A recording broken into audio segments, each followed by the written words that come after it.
the Las Vegas committee overseeing the millions of dollars donated after the mass shooting in October has expanded the scope of those that could make a claim on money, but thousands will remain ineligible to receive any cash under the final guidelines.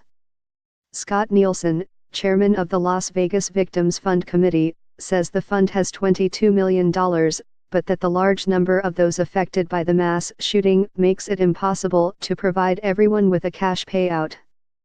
It is our desire to recognize and honor all of those whose lives have been forever altered as a result of the horrific events of October 1st, and we recognize the incredible needs of those experiencing psychological trauma, Nielsen said in a statement Friday.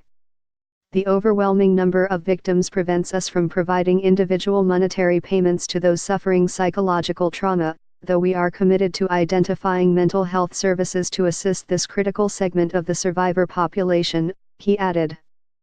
Sign up today for a free 30-day free trial of unlimited digital access. 58 people were killed and hundreds more injured when 64-year-old Stephen Paddock fired into a crowd of about 22,000 during the Route 91 Harvest Country Music Festival on the night of October 1. It was the deadliest mass shooting in modern American history.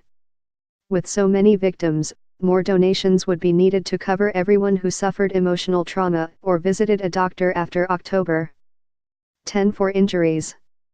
Christine Carria, 49, who was trampled trying to escape the gunfire coming from the 32nd floor of the Mandalay Bay Hotel, said she recently moved to Las Vegas and had trouble getting a doctor's appointment for torn ligaments in her leg and a wrenched back by the October 10 deadline set in the new protocols. She also is seeing a counselor for post-traumatic stress disorder, but that isn't covered under the final guidelines established by the committee. Carria credited the committee for expanding the coverage from an earlier draft, but hoped it would now try to aggressively raise funds to help others. I think the final protocols were an attempt to do better, she said. They definitely listened to us, and I think they did the best they could. There just isn't enough money.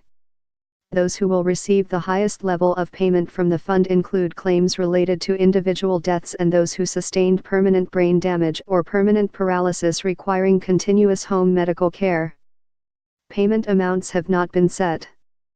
The second level will include people physically injured on or before October 10 who were hospitalized between the night of the shooting and December 15. The final category are those who were physically injured and were treated on an emergency or outpatient basis on or before October 10. The final draft of the guidelines acknowledges that many people wouldn't get money. While it is not feasible to distribute money from the fund to all of the individuals impacted by October 1, it is important to recognize that the criteria set forth in this final protocol is by no means intended to devalue or minimize the trauma that has been experienced by a great many, the document reads. The $22 million raised lags donations made after the Pulse nightclub shooting in Orlando, Florida, in 2016.